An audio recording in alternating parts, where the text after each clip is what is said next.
Everybody, what do you guys think? We just brought some astronauts back from the moon, huh? Unbelievable. Thank you. Yeah, so grateful to the Navy, the sailors that are here, the NASA teams. I mean, this is a joint effort that's on their way right now. These recovery forces are getting out to our Orion spacecraft to Integrity to get our astronauts back on the ship safely. Yeah, and this is not just an accomplishment for NASA. This is an accomplishment for humanity. Again, a historic mission to the moon and back. How does this make you feel, and what do you hope people take away from this? Ladies and gentlemen, I think about Congressman Ilhan Omar in the building. Hey. It's an honor to have you in the building, in the flesh. Glad to be here. Yeah. What are you doing in Los Angeles? Just visiting. Oh, just chilling, just visiting. Hang out with you. Okay, that's a lie because I know because I know you're hanging out with the Paw Johns as well. Yes, I've heard. Yes, I did because I was with them this morning. That's what they told me. Yeah, I was doing a piece with John Lovett. Okay, nice. I was with Tommy. Yeah, because I'm getting attacked. Yeah, he's so controversial. Yeah, I'm getting attacked nonstop. What did you do? What have I mean, I've done the. It's just, you know how it is. Yeah. You know how it is. You went to Cuba. How dare you? Well, that's true. Apparently your daughter was there as well, but I did not see her because I was. How can you be a good person and try to help people? I know. Yeah, it's a problem here. It is messed up. I think a lot of people get very mad. I've begun to realize that it isn't even like ideological for a lot of people. For many it is. But for a lot of people, it's also just like, because they're not doing anything, when they see someone doing anything, anything at all, they go, oh, there's got to be a sinister purpose behind this, an ulterior motive, and I'm going to do my very best to disparage it. Well, it's also really weird to say here in America, we have freedom and then to limit people's ability to go freely where they want. Yeah, well, and advocate freely for what they want. Stay in whichever hotel that they want to stay in. That we force them to. Yeah, I know. Which was really interesting because like half of the people were like, "Oh, he chose to stay at this 5-star hotel to flex on the poor Cubans," and then the other half was like, "Oh, I bet he didn't stay in the government-sanctioned hotel that he was supposed to stay in. He should go to prison for 10 years." Because that's what it is. That doesn't really make any sense. No, if you illegally, yes, I know if you stay in the other, like an Airbnb or something like that. Well, there's some Airbnbs, but if you stay in a hotel that isn't the 4 hotels in Havana that the American government has allowed you to stay in, you can go to prison for 10 years and pay fines up to $250,000. That's wild. That's insane, right? How many Americans do you think know about that? Well, because in order for us to even fly to Cuba, we had to get an OFAC clearance. I feel like they probably tell people. I mean, I didn't do any of the paper. I mean, I did the paperwork, but I didn't look at all of the different details. Because it was organized. You weren't really vacationing in Cuba. You were there to document the blockade and the death and devastation. Also, here, let's bring this mic closer to you. The death and devastation people were experiencing is what you were there to document and bring light to, what our government is doing. Yeah, exactly. Which, a lot of people have been yelling about. Premier Jayapal also went recently. She's just trying to be like me. Jonathan Jackson. She's just trying to be like me. It's not a big deal. Whatever. Actually went with Pramila maybe 2.5 years ago. Oh, wow. Yeah, we were in Havana. It's beautiful. It's definitely gotten, at least according to what Corbin was telling me, because he was there as well on our trip. And he was saying that it's gotten significantly worse over the years because what a lot of people don't know is that the oil embargo actually started in 2019. It didn't actually, it worsened in the last couple of months where Trump just came out and was like, Mexico and Canada are no longer allowed to send oil. No country is allowed to send oil to Cuba at all. But the secondary sanctions started in 2019, which were mysteriously never reversed because there was a president between. That's true. We worked really hard to try to get him to reverse.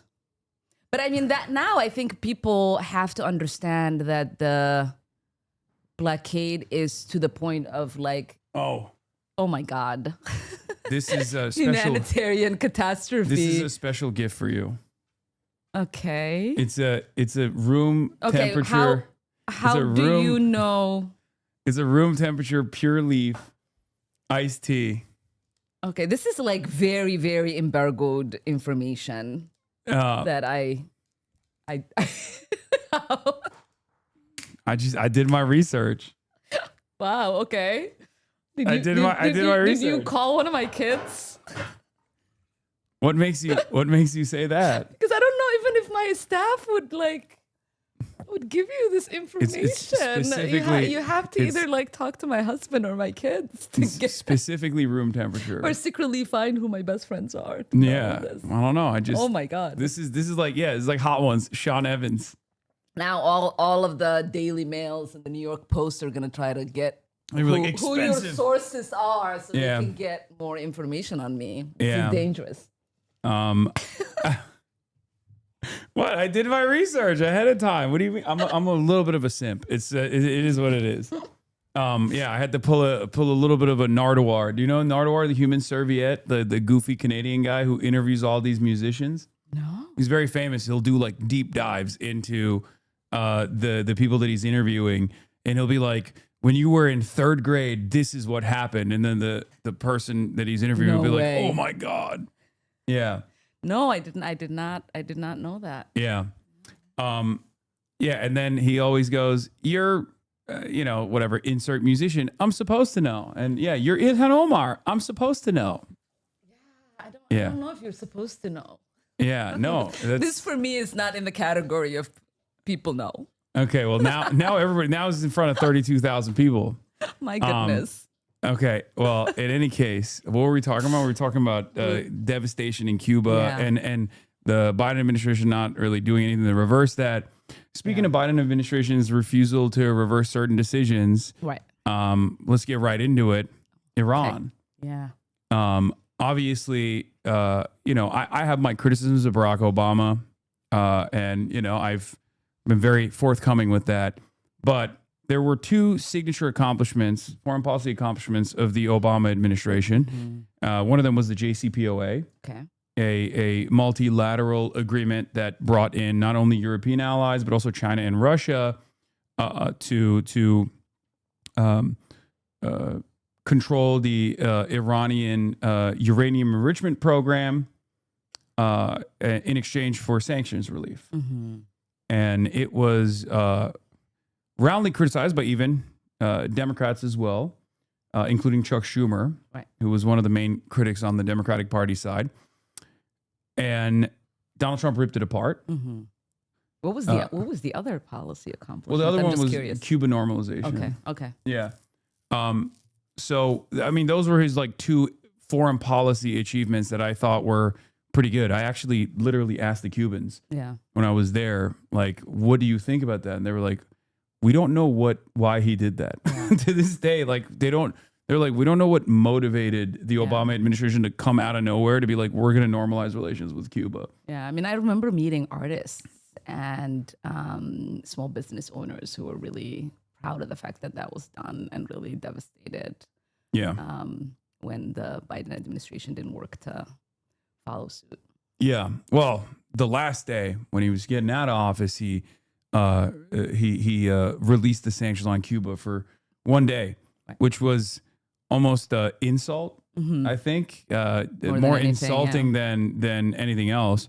But in any case, they were telling us for like a year and a half that it was going to happen this week. It was going to happen. Wait, really? Yeah. The Cuban one? Yeah.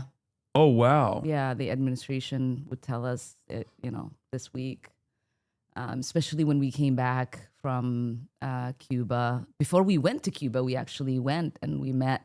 Elizabeth Warren was also in that meeting, Chaya Paul, myself, Mark Bocan.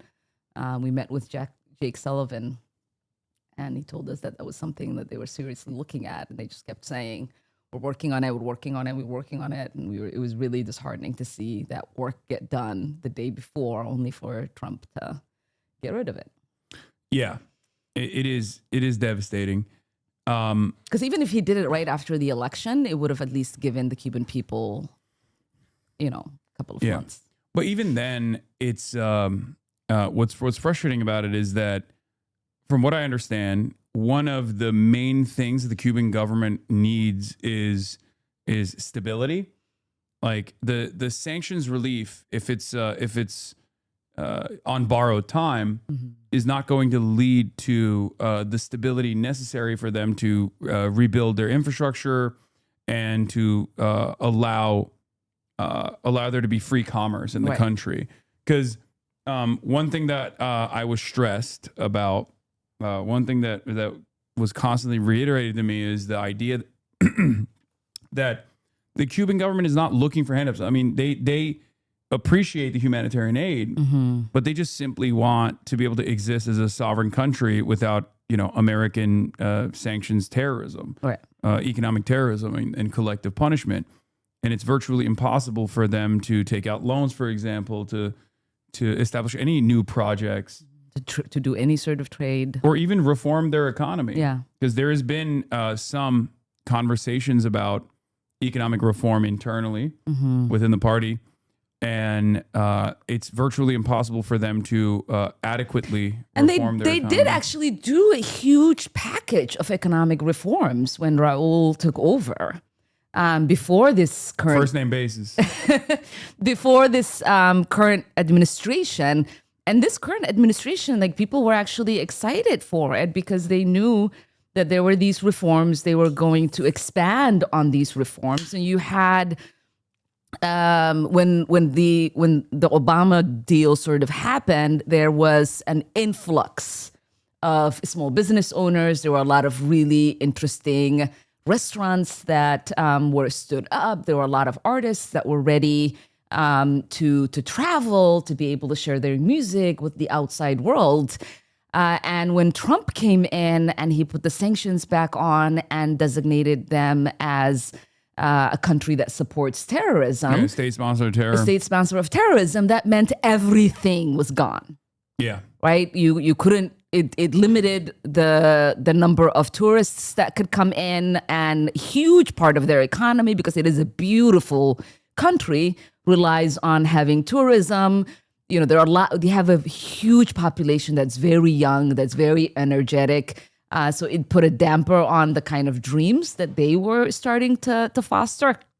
And now, even with this administration, you're seeing those sanctions expand with the complete oil embargo.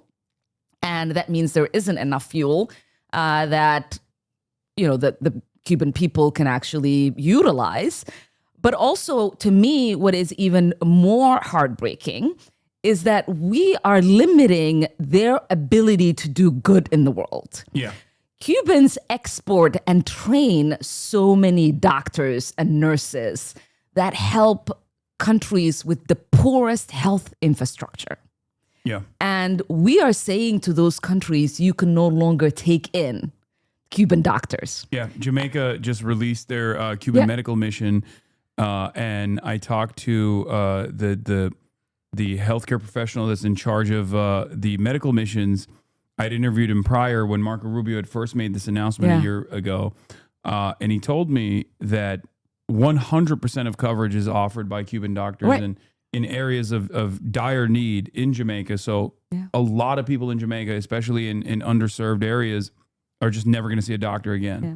I mean, a lot of the Caribbean nations are capitulating, right, to this demand by Trump and Rubio. Mexico is actually, I think, one of the few countries that are saying no. Yeah. Which is promising, because I don't think that it is. I don't think it is normal for the United States to make these kind of demands on these countries that really, desperately need the help and support that they can get in, strengthening their infrastructure infrastructure. But it's also, I think, just a severe level of bullying. When someone tells you who can come into your country to provide healthcare assistance. It's wrong and disgusting in so many ways. One of the things that I was so frustrated also, by, my pediatrician when I was a kid was Cuba trained. Oh, wow. So a part of me always loved the fact that even in Somalia, as kids, we had a doctor that was trained in Cuba who provided excellent pediatric care to That's us. sick. Yeah. One of the things that I was very frustrated by is also the fact that, like, not only is the blockade invisible in many respects, I mean, it becomes very visible when you see the impact of it, right? The shortages, the rationing, the lack of medicine available in pharmacies because there's no gas to transport the medication. Yeah. And the refrigeration obviously needs electricity, and the grid falls apart with regular frequency, 30-hour-long blackouts and whatnot. Yeah. But also the fact that, like, Americans are just totally oblivious to it. Yeah. And I think if we were to ask Americans by referendum, like, do you think it's appropriate for us to just, like, starve this country 90 miles off our coastline? They'd be like, no. Yeah. It's because it's so unbelievably cruel and so unnecessary, these arbitrary restrictions. Yeah, and it's every time we've had a catastrophe happen here in the United States, they've always asked to help. They've always offered to send us help, and that just shows you the heart that the Cuban people have, and their generosity, and their desire to do good in the world. Yeah, they offered 1,500 doctors after Katrina, and George W. Bush refused. Yep, said no. Yeah. And including, like, medical aid as well. It's so ridiculous. That's how much You guys were there actually when the blackout happened that ended up killing like 98 people or something, Isra told me. No, I think that number was incorrect. The Cuban Health Ministry then corrected the record. I'm not sure exactly what the number was, but there was definitely there was a big blackout that took place while we were there. Yeah. And I mean, there were blackouts the entire time. Like, it's a much longer process than I thought. I grew up in Turkey. I'm used to blackouts. And then when I came to America, I forgot that blackouts happen all the time. That is the thing, yeah. Yeah, but the blackouts in Cuba were unlike anything else because even, like, the electricity in the city infrastructure would collapse. Right. So there were no traffic lights, no lights whatsoever, just pitch black darkness walking through the streets. And So then possibly every now and then, traffic accidents and stuff like that. yeah, well, there's not that many cars on the road anyway. So, but yeah, they're their resilience. Can we talk about their adaptability and resilience, though? Yeah, that's what I was gonna say. Like, you walk through these pitch black neighborhoods, these streets, and then you see a little light. Yeah. And there's just a bunch of people playing dominoes with, like, a phone light. Oh. And they're even I mentioned that, and people were like, "Oh, he's saying Cubans enjoy being in no electricity." It's like it's just, no, people are so ridiculous. No. One of my friends has this one person play that she does in Minneapolis, and I think it's called, like, being a child in war playing with balloons. Because when you are in those kind of environments, I think, like, people who read about it or watch movies, all they think about is just the harshness of the situation. But the human capacity is just to find one joyful thing to do. Yeah. That, keeps you light, even if bombs are dropping on you. And that's what her play is about. And it's a beautiful play. But, like, that's what I hear when you say, that people are playing music or drumming or, dancing or doing flips. It's just they're trying to find a way to entertain themselves because the pain is too much. Portable speakers. They were blasting music from portable speakers everywhere. It's that was very interesting. Did you see Kneecap? Kneecap was there. Yeah, I brought them there. Did you? Yeah. Okay, so you know them. Yeah. Okay, I'm a fan. When we were doing, they'll love to hear that. Yeah. When I sort of met them and told them, and they recorded a little video for me. Oh, hell yeah! Really cool. When we were planning this trip out with Progressive International, I was like, I was reaching out to a bunch of my friends, celebrities and the like, to see who would be down, and I was like, I know exactly who would definitely come. Nice. And I hit up their manager Daniel, who's a fascinating figure. He's actually was in the UN for Ireland for the longest time. He's done a bunch of stuff with the Palestinian girls team as well, where they came and did a exhibition match in Ireland. But I hit him up and I was like, yo, I think you guys would really enjoy, like, we're going to go to Cuba. I think this is like right up your alley. And he was like, bet.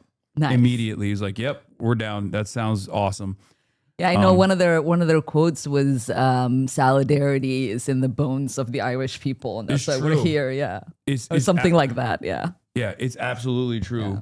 Irish people are, as I like to say, the coolest white people I ever met in my life.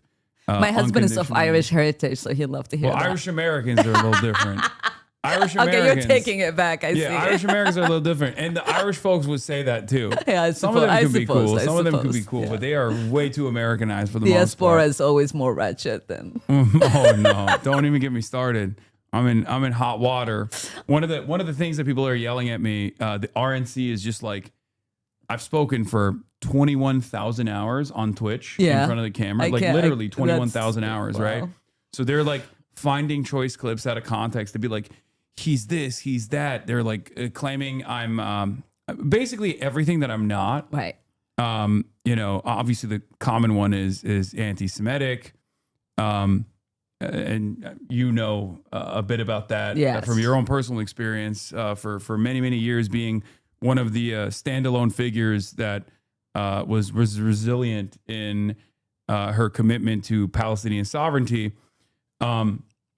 And that's one of the things that people will constantly rip on me or constantly clip out of context is like whenever someone will be like Latinos for Trump or, you know, like there was like a Vietnamese for MAGA movement or something. And they'll clip it out of context when I'm like yelling at someone to be like, he's yelling at this Vietnamese lady, like he's racist towards the Vietnamese. It's like, no, I'm yelling at them because they're reactionary. Right. Like I'm yelling at them because they're trying to use standpoint epistemology to justify like Nazi politics. Yeah, and is the Vietnamese person here in the U.S.? Yeah. Okay. Yeah. But it is what it is. That's like one of the things that they're doing. I mean, I saw a lot of that with Iran too initially, when people from the diaspora would be like, "No, you don't understand. America's going to liberate the country." Yeah. Many of them. One of the first things they did was bomb a school full of children, little girls. Yeah, exactly. Yeah. But what I was going to say is, as far as like not going back to the previous formation with the JCPOA under the Biden administration, what do you think that was about? Because like I haven't heard from a lot of prominent Democrats since Donald Trump came into office. I rarely ever hear, even in the first term, that the JCPOA was a positive thing. It was a move in the positive direction. And even now, when Democrats, from a partisan perspective, that might want to attack Donald Trump to be like, see, we did this better than you did. Like, this has been a spectacular quagmire that you got us into alongside Israel. They rarely ever mention Barack Obama's JCPOA, even though Barack Obama is probably the most popular, Democrat alive right now. Yeah. Why do you think that is? Well, I think his vice president and then president, Joe Biden, was against it. Yeah. And so the understanding after the Trump administration, when Biden got elected, was that he was going to do something different. And I don't know why we never got to what that different thing was, because nothing really happened that was structural in any kind of way that Democrats could rally around. So you still had the Pelosi's of the Democratic Party that kept holding on to the deal Obama reached with the Iranians, and then you had other Democrats like the Schumer wing of our party that was like, please, let's not talk about this because we don't want that deal. And so, and one thing that also people don't often talk about is the MOU that got us the $3.8 billion guarantee yearly to Israel was part of the selling point for the Democrats that eventually ended up supporting JCPOA. So it's not that it didn't come with a headache for our party to contend with. It came with this blanket check to Israel that has 3.8 a year, 3.8 annually. That has allowed for us to be complacent in genocide. That has allowed for us to be dragged into war with Iran. That has allowed for the capitulation of some of these Middle Eastern countries with Israel. So yes, there was a good thing that came from it for a little bit, and eventually it led to the devastation we're watching right now. But it also was, something that allowed for the genocide in Gaza, and guaranteed them this impunity, the impunity that we provide to Israel forever.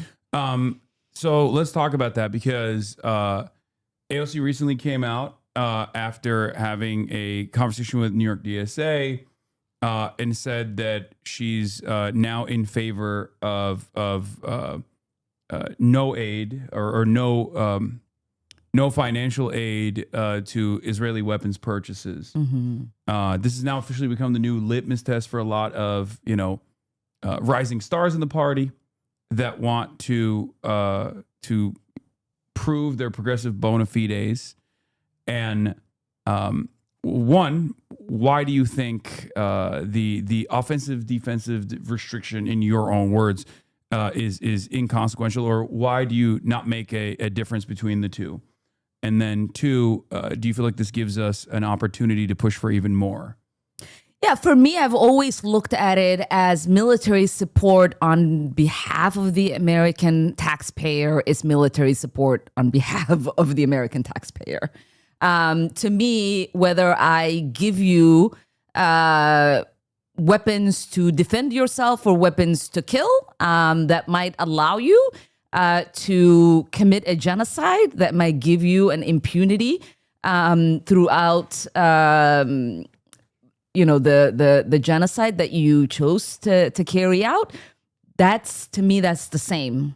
And it never really made any sense to me where somebody could say, I'm okay in not giving you money to carry out a war, but I'm okay with providing the immunity, which is what the defense funding allows, for you to carry out your war of choice, because you don't have to worry about anything ever happening to you. You can carry out a war without any consequences to yourself or to your people. And that's what essentially the argument that somebody's making, that they're okay for Israel to kill people, innocent people, but they're not okay with anybody reciprocating or there being any consequences. Defense spending is also fungible. At the end of the day, every dollar that they're not spending on Tamir interceptors, they can spend on offensive weaponry. That's number one. And number two,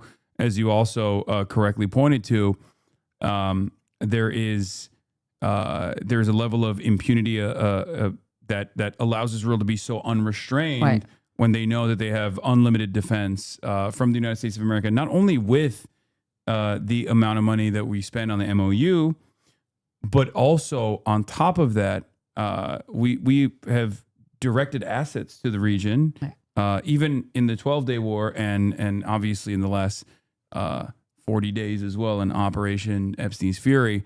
So, it's unlimited billions of dollars that we are wasting away. Tens of billions of dollars worth of assets have been destroyed in the region, and we have dead American soldiers. And we have that dead are coming American back soldiers in caskets. Their families are going to be devastated for the rest of their lives, and all of that because Donald Trump was the only president dumb enough to get goaded into taking action and follow through on Benjamin Netanyahu's agenda that he's been very open about for 40 years. I mean, he openly admitted, this is what I wanted for 40 years. And Trump did it. I'm so eternally grateful. It's obviously pointless. Well, Netanyahu, I think, counted he bet on at least finding one or two dumb people who would become president of the United States that he could get them to go to war for him. Yeah. One was Bush that took us to Iraq. And then now it's Trump that took us to Iran. Also, I just want to interrupt this broadcast for a brief moment to show that the Artemis launch is officially, they're pulling out the astronauts. This was a $2 billion endeavor and therefore deeply anti-Semitic because that's $2 billion that could have been sent to the nation state of Israel. And therefore, don't laugh, Congresswoman. Just, and therefore I disagree with a waste of money to go to the moon and back. But it's probably a really great way to spend money. Hopefully they discovered a lot of really cool things. It's getting closer I'm now. in support. Yeah. No, me too. Again, that one that's right up against Orion, those are the They're not pulling them divers that will out go just in yet. They're going to tow them to into the an aircraft spacecraft carrier. to Oh, check damn. on each of Okay, the never mind. The astronauts. nerds in the chat are correcting me. They're These not other pulling them out of boats the... will begin doing a number not of pulling them things, out yet. putting on that stabilization collar onto Orion. Okay, never mind. What are they doing? What are they saying? I don't even know how you read this. What, the chat? Yeah. I'm used to it. Okay. Yeah. It's a skill, definitely. Okay, I'm about to have an aneurysm. I can't look at it. Don't look at the chat. It's not good anyway. It's absolutely not good. But let's go NASA. So where were we? What was I talking about before Artemis? I forgot. No. Oh, the $3.8 billion that we. Oh yeah, we're talking about the MOU. sent, So yeah, it's I don't think it's a distinction. But what do you make of this becoming the new litmus test? And now you have even J Street as of today coming out in favor of congresspersons that they back, openly stating that they don't make a distinction between defensive and offensive weapons in terms of aid as well. What do you think that says? Is it just a reflection of how much the environment has shifted and it's J Street trying to find a more manageable way to continue defending Israel? Or is it something else? Yeah, I mean, I do believe, obviously, a lot has changed since the genocide in Gaza. Support for Israel, essentially doesn't really exist, especially within the Democratic base. So it makes sense that if you are running for a political position, whether it's Congress or for the presidency, and you're a Democrat and you might find yourself in a competitive Democratic primary, that's going to be at least where people start the conversation. Our relationship with Israel is part of that conversation, whether you are okay in continuing to give this $3.8 billion annually to Israel or not. That's going to be part of the conversation. I believe we should also go further and say, yes, are you committed to ending the impunity that we provide to Israel internationally? Because accountability will never come to Israel as long as the United States has that veto power to stop them from, being held accountable. As long as we are sanctioning people at the ICJ and the ICC who want to prosecute Israel for its crimes, Israel will continue to commit international crimes. Yeah. And so I do believe we should also be pushing people to say this is not okay, and I am no longer going to allow our country to be used to shield a country that constantly commits international crimes and constantly kills civilians without any accountability and with the impunity that they have. Yeah.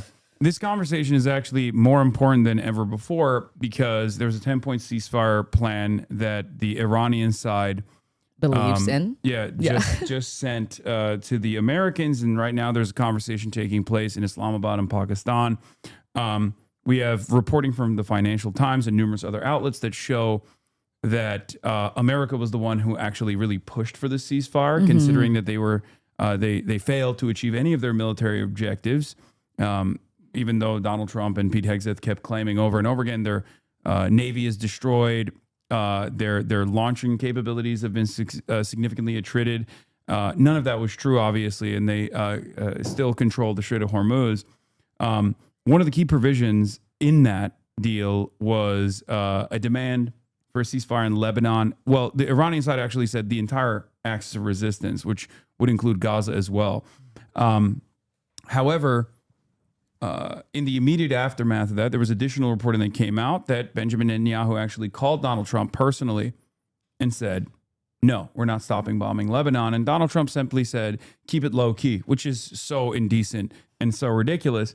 But Benjamin Netanyahu objectively did not keep it low key. He killed 300 plus Lebanese civilians in a matter of 10 minutes. One of the most heinous war crimes. They were very proud of it. Yeah, and openly talking about how they had a right to do it as well.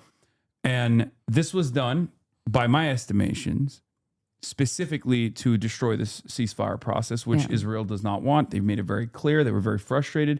Israel was not even let in on the fact that there was a ceasefire deal that was imminent, at least according to what they were saying. This shows that Donald Trump has to restrain Israel. Otherwise, there is no real negotiation at all. Yeah. I mean, the other thing that when you say that, I think of is the fact that Israel is historically known for breaking ceasefires. Yeah. You cease, we fire. Yeah. Yes. Yeah. And so I'm not surprised. And obviously the administration shouldn't be surprised. It is hard to believe when you have the president's son-in-law and his, golfing buddy, that they would have any serious conversation in restraining Israel, in holding them accountable, in prioritizing what might be beneficial for the American people that Israel might object to. To me, I see those negotiations and I see them prioritizing what Netanyahu might be interested in instead of prioritizing what might be in the best interest of Americans and our assets that are in the region. Yeah, Murtaza was saying, report on this. There's a term in the Mossad for people who are not like directly affiliated with the state of Israel, but are helpers. And the way that they're referencing Witkoff and Kushner inside of Israel now and inside of the Israeli government is as helpers, sympathetic figures that are not exactly placing the priorities of even saving face for America at this point ahead of what the larger Israeli goal is here. Yeah. So my question, I guess, is one, where do you see us going from here?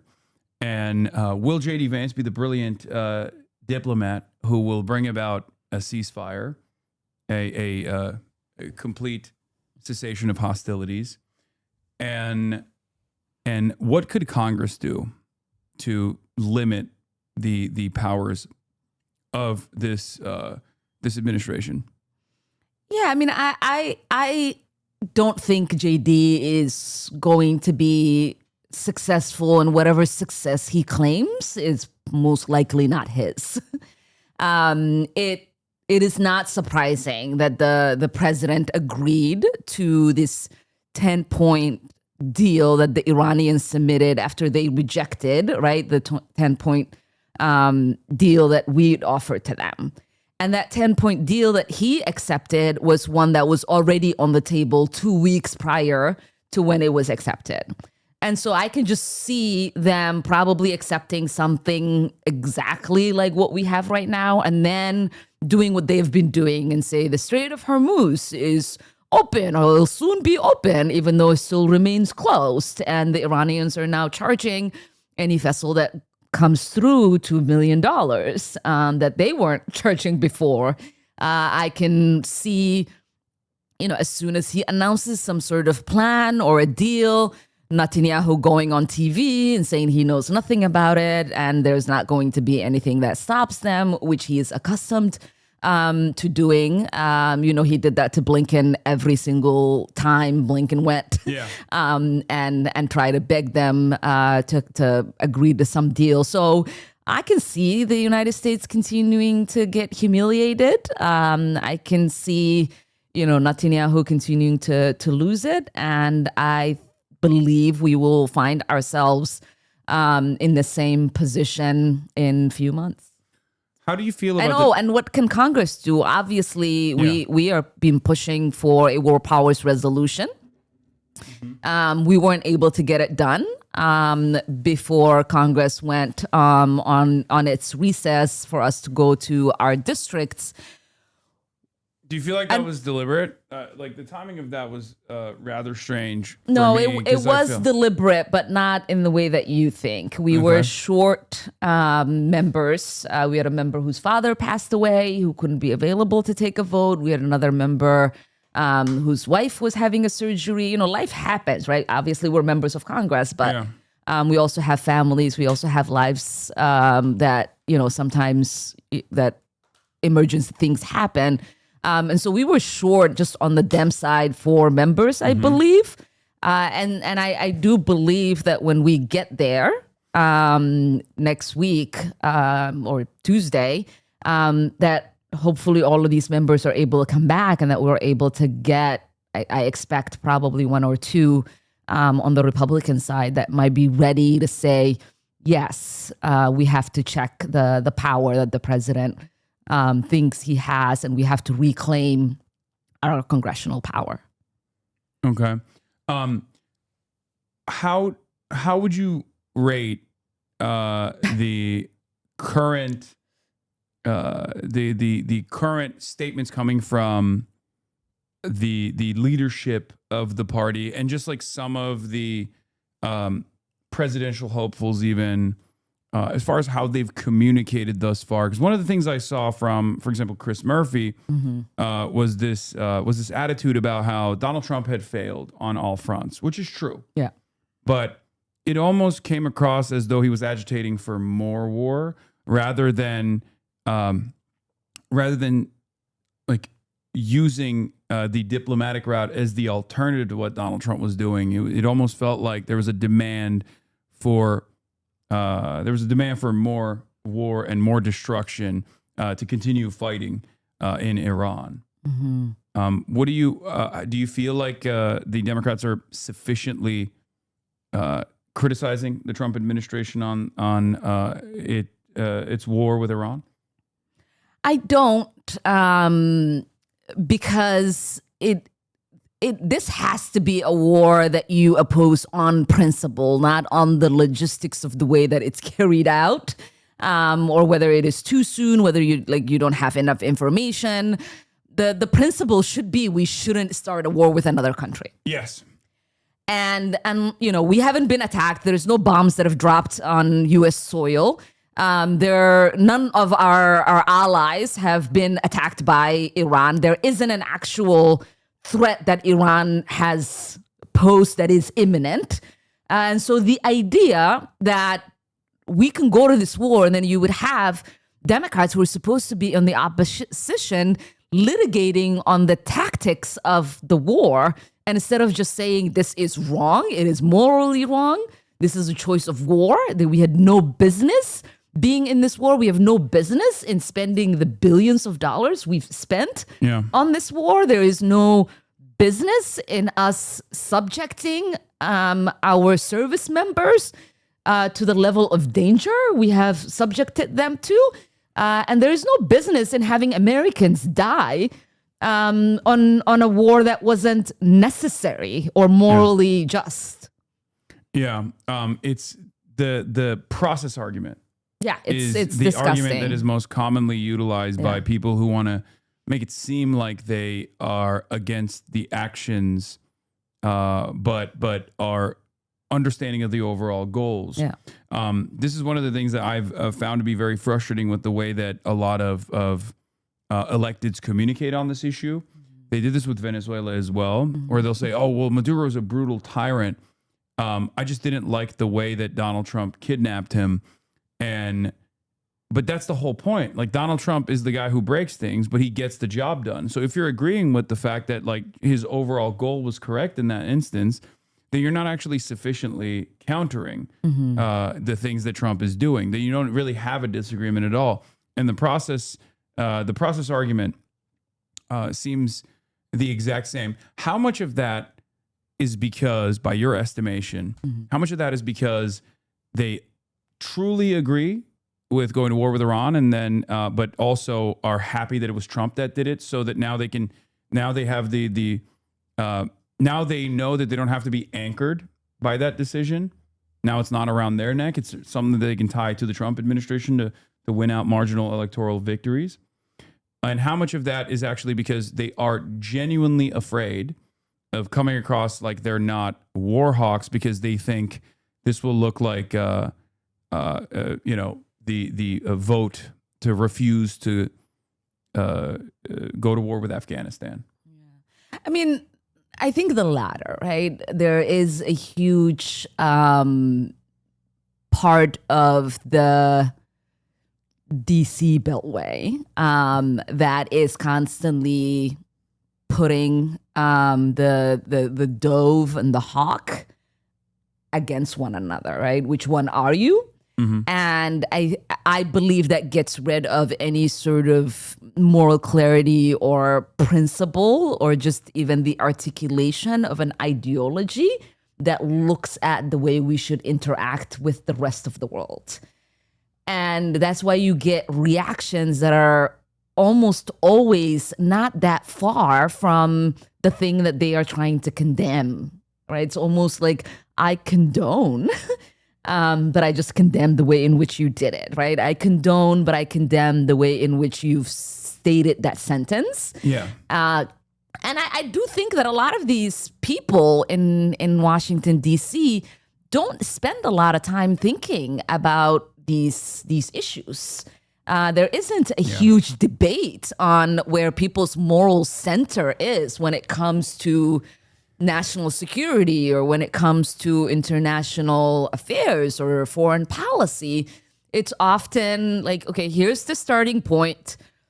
Who's saying this and who's doing this? And then how can I squeeze myself somewhere in between?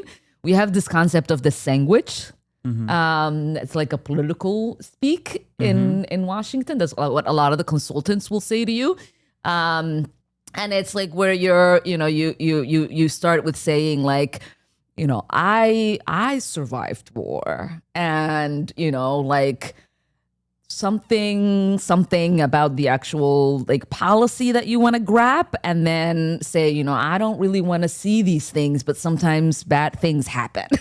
Yeah. Right? Like, so it's just like you didn't really say anything. Yeah. But that's the safe way in which these people try to tell people to speak, because no one really wants to ever be on the full record. And that's why, like, oftentimes when Trump just says the thing that is on his mind, people are just like, oh, you're not supposed to speak like that. You're not supposed to do that. Like, to me, it's not the way he's speaking. To me, it's the problem in what he is saying. Yeah. It's not taking offense in what, awful language he uses, but it's taking offense in this ideology that he's expressing, in this policy view that he's expressing, in the way in which he sees the world and how he wants America to function when it comes to other people. Yeah. And what you just identified about Trump's speech patterns and the way he communicates, I think, is precisely the reason why a lot of Americans find him to be genuine.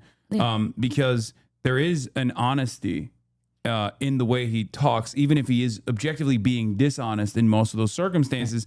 There is a directness to his speech. It's much more deliberate. And I think the way that a lot of politicians communicate, especially those who've been around DC for quite a while, they come across as inauthentic.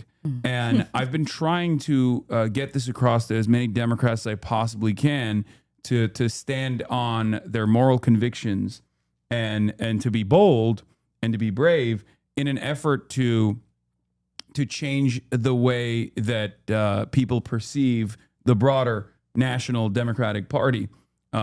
However, I don't think I've seen many electeds do that, with the exception of obviously yourself, Rashida Tlaib, and some others.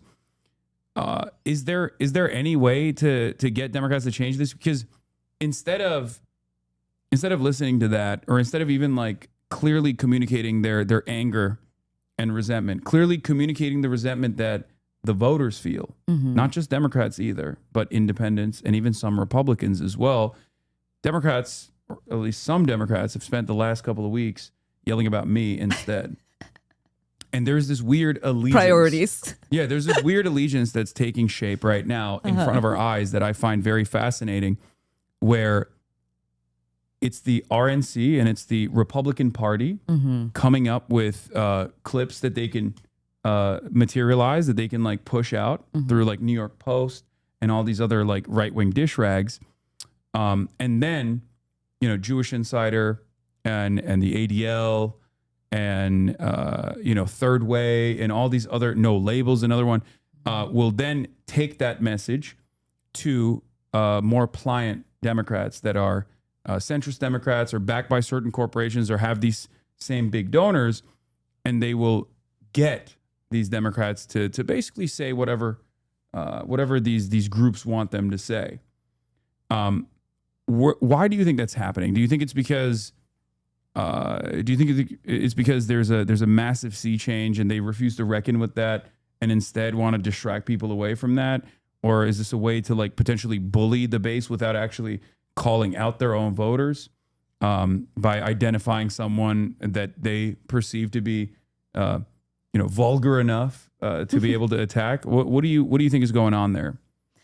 I mean, one, they all have the same donor base.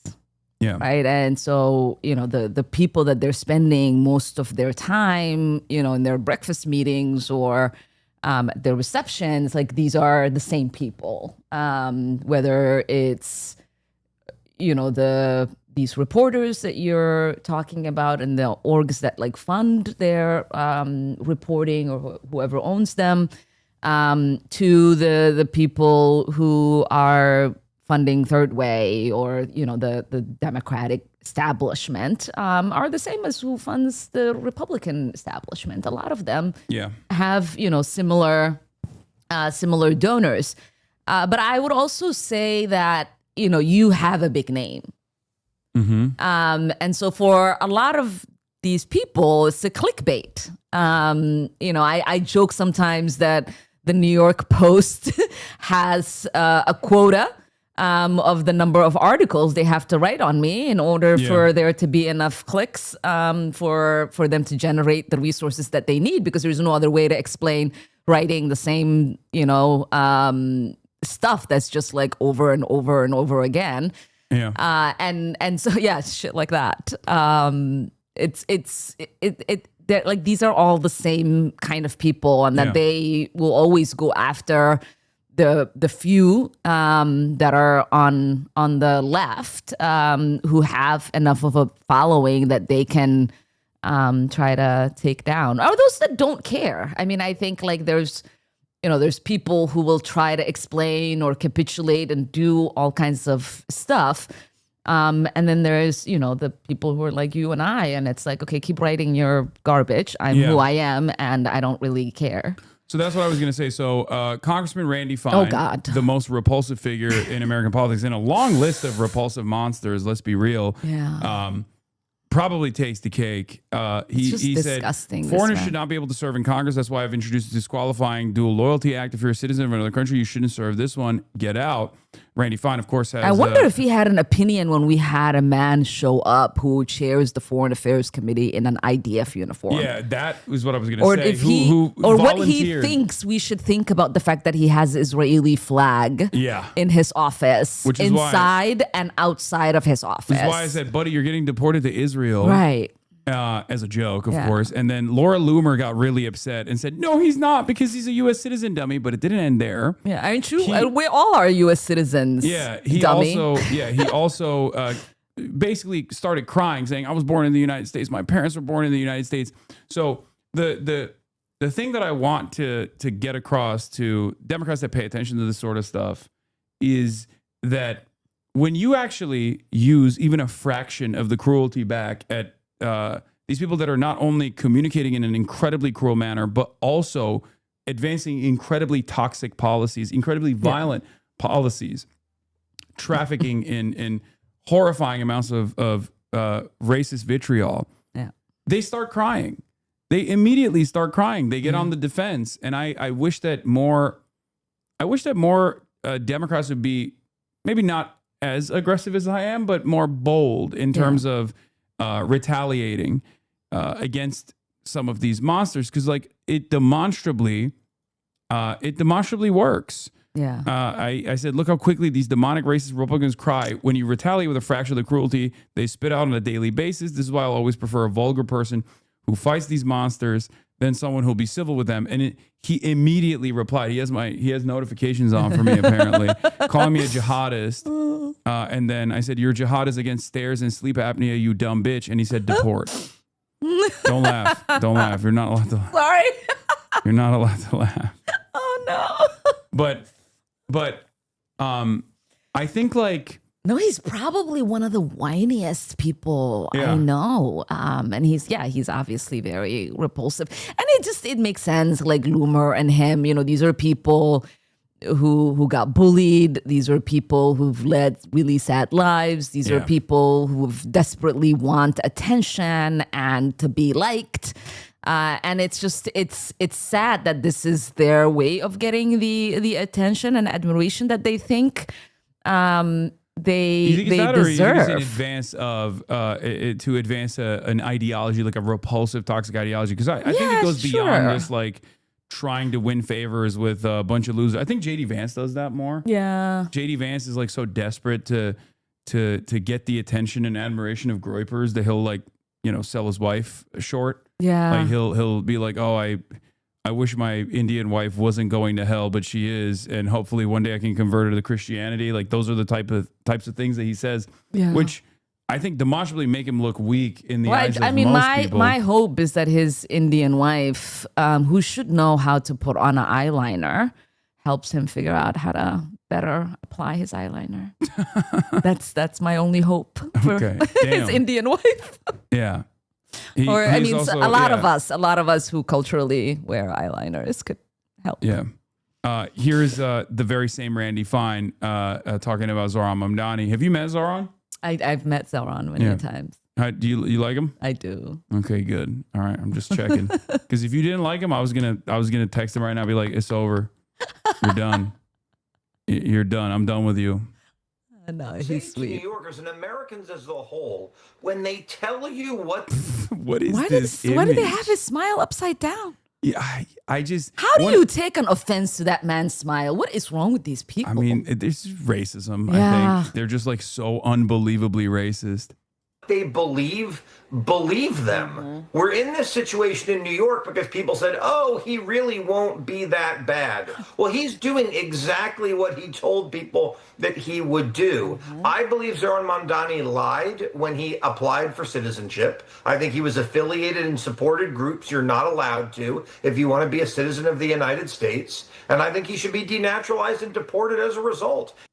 I mean, this guy's obsessed with trying to denaturalize and deport people. Like, that's like his number one thing. But you know, the one thing that offends me the most is when you have lawmakers make demands like that on TV that they know, or at least could find out, whether what they are demanding or trying to legislate or even advocating for is constitutionally doable. Yeah. Like, this man should know there is no way that they are denaturalizing and deporting Mamdani or me or any of the people that they're constantly telling their base they're going to do that. And it's so embarrassing that they say that. And what is even more embarrassing is that their base is not smart enough to know that they're being lied to. Yeah. I mean, some of them, I think, are elated at the prospect of like having someone to bully, like a vulnerable population or marginalized community member to attack over and over again. It sometimes feels like they're desperate for a person to look down at rather than demand change that would improve their lives. Yeah. But it's a pathetic way to live. Yeah, astronauts are coming out. Okay, here we go. They're pulling out the astronauts. Is this a crew chat?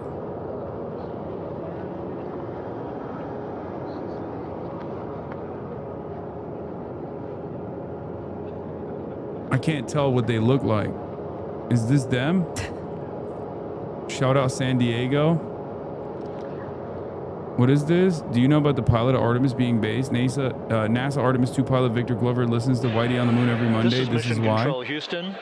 Behind me, a fairly raucous scene as hundreds of flight controllers have poured into the flight control room. No, they're about to pull them out. This is reminiscent of the scene after the final shuttle mission of STS-135, although that was the end of a program. This is only the beginning of a program with the textbook splashdown of Integrity and its 4 astronauts. We're standing by for the crew to be extracted from the spacecraft. Entry Flight Director Rick Henfling invited all of these flight controllers who have contributed to this mission to enter the flight control room to have an opportunity to receive well wishes and to share the mutual glow that exists in the wake of a textbook mission for Integrity on the front screen here in Mission Control. A sign that says, "Welcome home, Integrity, taking humanity back to the moon, going further, and returning safely to Earth." So all of that jubilation, part of the post-splashdown activities, even as we await the crew being extracted from the vehicle to be hoisted onto Navy helicopters for the trip back to the USS John P. Murtha. Take this. I think they have to like depressurize or something, like because they're in special suits and whatnot. Oh, so that's why they're in the. Okay, I see. So while we wait on that, there is something I have to show you. Okay. And I hope you don't get upset with me. Oh no. Okay. So I have a soundboard. Okay. And I have. Somebody's already laughing. Yes, stuff like this on my soundboard. But one of these sounds I use the most commonly. Oh God. Is this one. May Allah awaken the people and help them to see the evil doings of Israel and the United States. Have you ever seen? I'm sure you're familiar with this. You've heard this. I've seen the video. Yeah. You've seen the video. Okay. Yeah, at his rallies. Yes. But was that the Lion King sound at the end? No, it's a Dune. Oh, okay. Yeah, Lisan Al Gaib sound. Okay.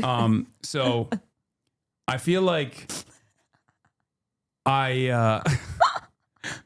this was a major fake controversy, manufactured outrage that took place many years ago. When Donald Trump would go on rallies and say that, and basically put your face up on the Megatron, on the big televisions. Basically putting a bounty out on your head. And they chant like "Send her back." Yeah. You have received a tremendous amount of racial animus, racial vitriol come your direction. And yet, you were very resilient. You were very steadfast in your approach. It's one of the reasons why we love you and appreciate what you've done. Do you how do you feel now that this is the official majority position, not only in the base of the party, but just like the majority position in the United States of America? Did you ever think that we would get here? No, I didn't think we would get here, and I don't know if I feel confident that we will stay here. Oh, really? Yeah. Okay. And I say that because I don't know if you remember in the 2020 presidential election, you had all of these people that pulled out of going to the AIPAC conference. Yeah. Do you remember this? I think so. Yeah. Yeah, and I remember like the articles would reference me. A lot of people would call me. There were like a lot of op-eds that were like, Ilhan should feel vindicated. AIPAC had targeted her this many years with all of these slurs, and she should be very happy that Democrat presidential hopefuls are doing this, and that was very short-lived. So my hope is that I celebrate after it actually materializes into something, and not take that victory lap until we actually see, that $3.8 billion to Israel be canceled, until we see, impunity at the United Nations and in the international courts, and until we see a presidential candidate or a president telling them, no, you cannot attack your neighbors.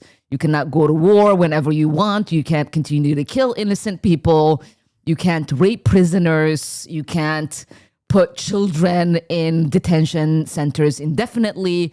Until we get that kind of rhetoric or those kind of actions, I will continue to hold that line as one of the only people that actually believes that should be the litmus test. Yeah. Yeah. So I agree with you, by the way, obviously. I just look at the small victories in terms of like awareness moving in the direction of truth and justice, and the small victories of even like the new litmus test being no defensive weapons, like not a dime spent on defensive weapons either.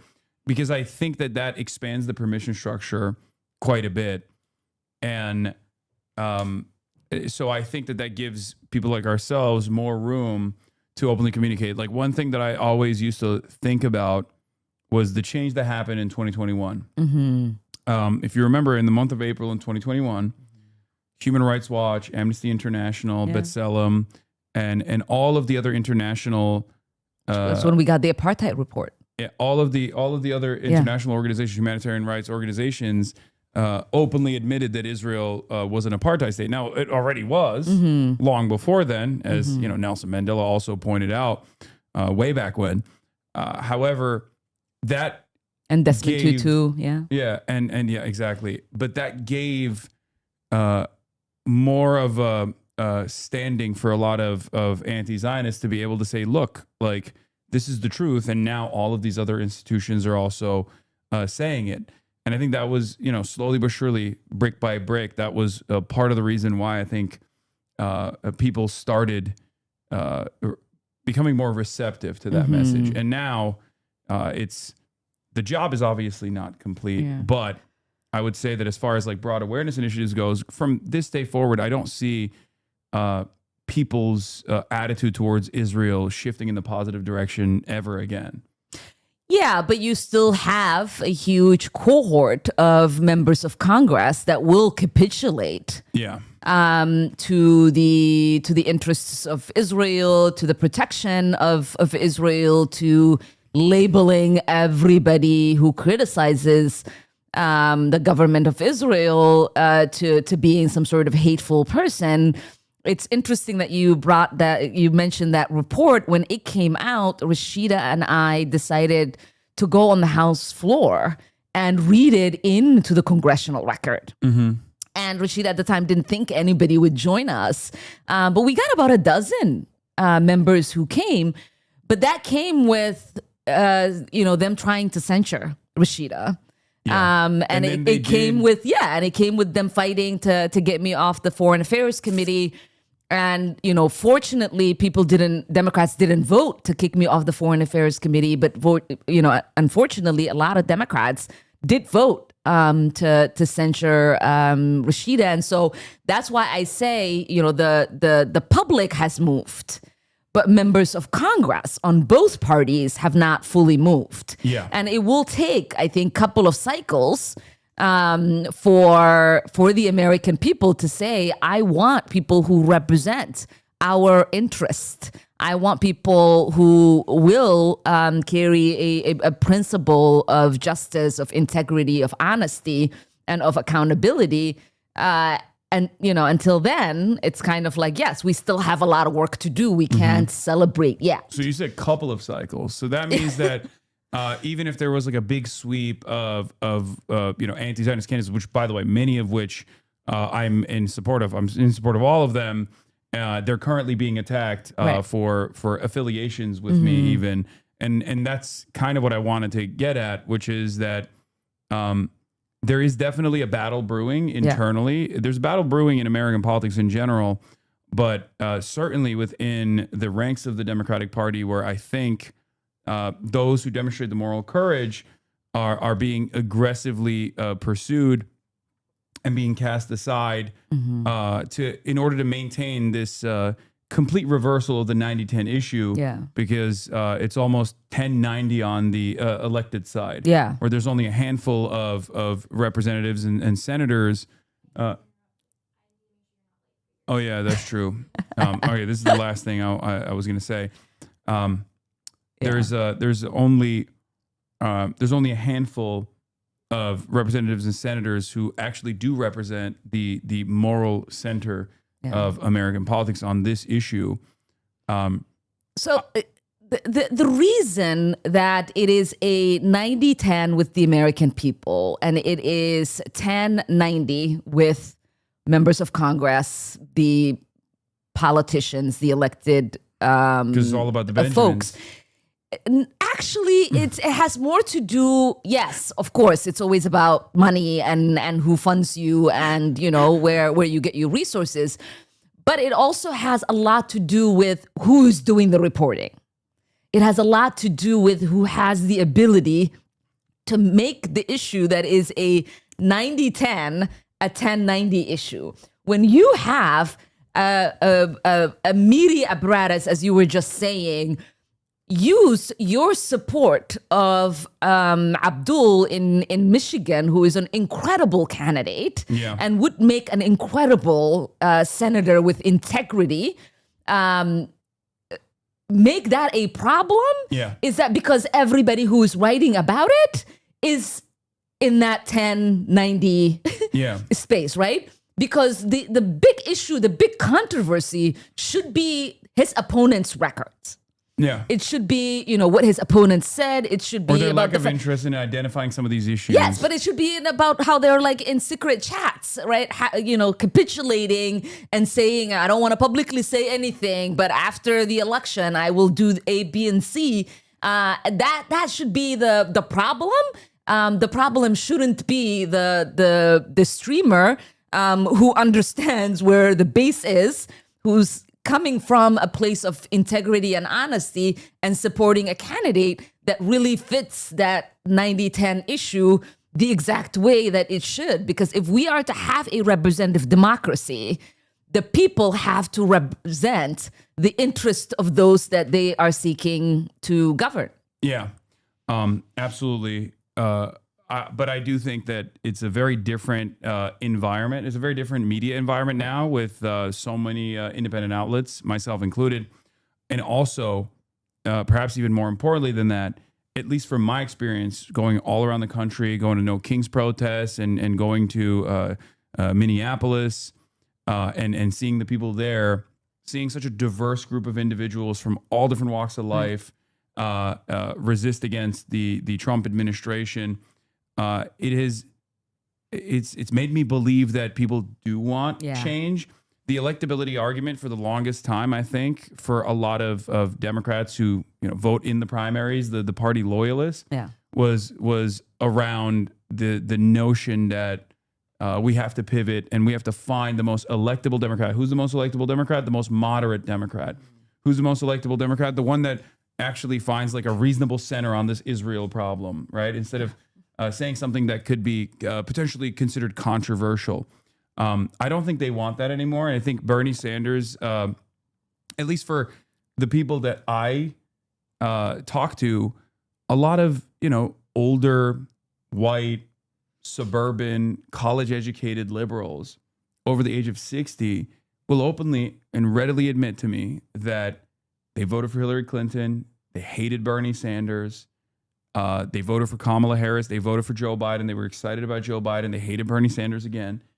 But after the second defeat against Donald Trump, they realized like perhaps they were lied to about the electability argument, and perhaps Bernie Sanders was a far more electable candidate So I think that is going to reflect that's going to be apparent in the primaries, even though obviously this is a tough battle regardless, because of tens of millions of dollars of big donors that will do everything they can to attack left flank candidates. But I think we do have a real opportunity to make some significant changes and build a real left caucus in the party, and hopefully maybe even bully some other Democrats into coming on board with positions that they previously would never have the moral courage to openly fight for. Yeah. I mean, I think the American people will elect anybody that showed up. I think if we were to learn anything from, Trump being elected as president, is that there is no such thing as who is electable. It's about who will show up, talk to the American people, and gain their support. And so, let's go. All right. Ilhan Omar, thank you so much for coming on. Thank you. What do you want to shout out, promote, anything? How can we help you? Well, I'm up for re-election, obviously. So, you could go to my handles on social media and, donate, support in any way, uplift. Okay. Yeah. I'll be there. I'll do a rally for you if you want. I would love that. You get I a would lot love of media that. coverage. It'd be like the dangerous. I mean, I represent one of the youngest districts in Congress, and they would Yeah. love you. So. Oh yeah, no, I've been in your district. Yeah. They're definitely fans. Lots of Hasanabi has there. Yeah. But yeah, thank you so much for coming on. Of course. All right, and ladies and gentlemen, I'm going to end the broadcast here because I have to go do something. I'm doing a panel on the Voice of Hind Rajab that's being shown in Los Angeles. So that's what I'm going to go do. And hold on, let me play the outro. But I'll see you tomorrow, as always. Once again, thank you, Ilhan Omar, so much for all your work and also for coming on the broadcast. It is a real honor to have you here. And bye, everybody. Bye-bye.